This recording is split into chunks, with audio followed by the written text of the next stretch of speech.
আসসালামু আলাইকুম। সবাই কেমন আছেন? আশা করি সকলে ভালো আছেন। আমিও ভালো আছি আলহামদুলিল্লাহ। সুস্থতার মালিক আল্লাহ তাআলা। এজন্য নিয়ামতের যদি আমরা শুকরিয়া আদায় করি তাহলে কিন্তু তিনি নিয়ামত বাড়িয়ে দিবেন। সুবহানাল্লাহ।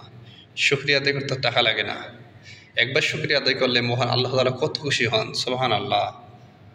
যিনি আমাদেরকে সৃষ্টি করেছেন, আমরা যদি তার প্রশংসা করি তাতে কি কোনো ক্ষতি আছে? কোনো ক্ষতি নেই। এজন্য আমরা বেশি বেশি শুকরিয়া আদায় করবো। আলহামদুলিল্লাহ, আলহামদুলিল্লাহ। তো এই দুনিয়াতে আমরা আছি, এখন আছি, হয়তো নাও থাকতে পারি কিছুক্ষণ পরে। কারণ অল্প সময়ের মধ্যে মানুষের কিন্তু মৃত্যু হয়ে যায়। মানুষ মরতে কিন্তু সময় লাগে না, অল্প সময়ের মধ্যেই শেষ। কি তরতাজা যুবক মানুষ হঠাৎ করে শেষ। এখানে নামাজ পড়ে গেছে, কিছুক্ষণ পরে লাশ। এশার নামাজ পড়েছে, ফজরের সময় লাশ। রাত্রে ঘুমিয়ে আছে একজন ক্ষমতাওয়ালা লোক, আমার যে চোখের দেখা, সে একজন ক্ষমতাওয়ালা লোক, সে রাত্রে ঘুমিয়ে আছে, সকালবেলা সে লাশ। এরকম অনেক লোক মারা গেছে। এইভাবে করে দুনিয়া ছেড়ে চলে যাইতেছে। তারা কিন্তু কোনোদিনও দুনিয়াতে আসবে না। আমাদের সেম একই অবস্থা। কারা কখন মৃত্যু হবে কেউ কিন্তু বলতে পারি না আমরা। হয়তো আমরা ভাবতেছি অনেকদিন বাঁচবো, এখনও বুড়া হয় নাই, এখনও তো আমি জুয়ান। আসলে বুড়া জুয়ান না। মহান আল্লাহ তাআলা কোরআনুল কারিমে বলেছেন যে আমি বৃদ্ধ বয়সে, আমি জোয়ান বয়সে নেই, শিশু বয়সে নেই, বৃদ্ধ বয়সে নেই, আমি যখন ইচ্ছা তখন নেই। এই চাবিকাঠি হচ্ছে আল্লাহ তাআলার হাতে। মহান আল্লাহ তাআলা যখনই চাবেন তখন কিন্তু আমাদেরকে নিয়ে যাবেন দুনিয়া থেকে। কারণ দুনিয়া হচ্ছে এখানে মুসাফিরখানা, এখানে মানুষ আসতেছে আর যাইতেছে, আসতেছে আর যাইতেছে। তো এটাই হচ্ছে দুনিয়া, দুনিয়ার জীবন। অথচ আমরা কত স্বপ্ন দেখতেছি, বিভিন্ন ধরনের স্বপ্ন দেখতেছি যে বিল্ডিং বানাবো, বাড়ি করব, জমি কিনবো। আসলে কত কিছু স্বপ্ন, আসলে কোথায় গিয়ে আমাদের জীবনের মোড় থেমে যাবে সেটা কিন্তু আমরা জানি না। তো মহান আল্লাহ তাআলা বলছে যে তোমরা শুধু দুনিয়া নিয়ে ব্যস্ত থাকো না, দুনিয়া এবং আখিরাত। রব্বানা আতিনা ফিদ দুনিয়া, মহান আল্লাহ তাআলা নিজে দোয়া শিখাই দিয়েছেন।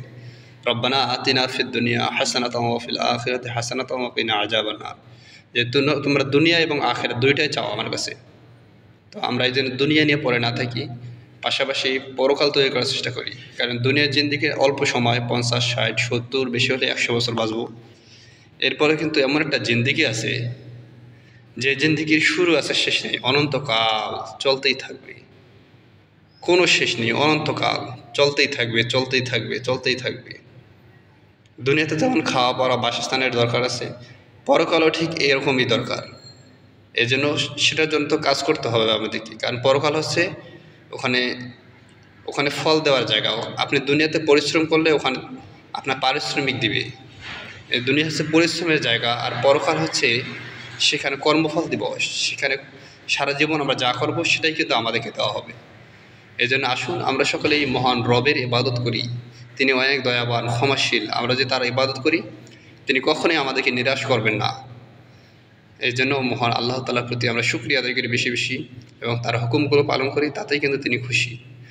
মহান আল্লাহ তাআলা আমাদের সকলকে 5 ওয়াক্ত নামাজ এবং সকল হুকুম আহকাম মেনে চলার তৌফিক দান করুন।